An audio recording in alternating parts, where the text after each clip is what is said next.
வருஷத்திலேயே இந்த company failure ஆகுது.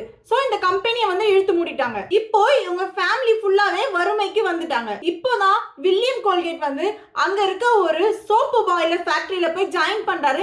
அங்க ஒரு 2 வருஷம் ஒர்க் பண்றாரு. 1804ல நியூயார்க் சிட்டிக்கு போறாரு. ஜெனரலா ஒரு பிசினஸ் வந்து ஃபெயிலியர் ஆச்சு அப்படின்னா இன்னொரு பிசினஸ் பண்றதுக்கு யாரும் இறங்க மாட்டாங்க. இவரு இருந்தாலும் பரவாயில்ல நம்ம ட்ரை பண்ணலாம்னு சொல்லி இவரு ஒர்க் பண்ணிட்டு இருந்த கம்பெனில இருந்து லேர்ன் பண்ண ஸ்கில்ல வச்சு நம்ம இன்னொரு இது பண்ணலாம் அப்படின்னு யோசிக்கிறாரு. முன்னாடி பண்ண மிஸ்டேக்லாம் ரெக்டிஃபை பண்ணி இப்ப நம்ம அந்த மிஸ்டேக் பண்ண கூடாதுன்னு நினைக்கிறாரு. 1806ல ஒரு சோப்பு கம்பெனி ஸ்டார்ட் பண்றாரு. அவரு ஒர்க் பண்ணி சம்பாரிச்ச காசை இதுல போட்டு இந்த பிசினஸ் ஸ்டார்ட் பண்றாரு. அப்படியே ஒரு பிளேஸ் வாங்கி அங்கேயும் ஒரு ஃபேக்டரி ஸ்டார்ட் பண்றாரு. இது இந்த சோப்பு கம்பெனில இருந்து அந்த ப்ராஃபிட்டை வச்சு இந்த பிசினஸ் ஆரம்பிச்சாரு. வில்லியம் கோல்கேட்க்கு சடனா ஹார்ட் அட்டாக் ஏற்பட்டுருச்சு. அவருக்கு இது சம்பந்தமா நிறைய ஹெல்த் இஷ்யூ வந்துருச்சு. இப்போ அந்த பிசினஸ் வந்து க்ரோ பண்ண முடியல. அகைன் பிசினஸ் வந்து டிராப் ஆகி லாஸ்க்கு போயிட்டு இருக்கு.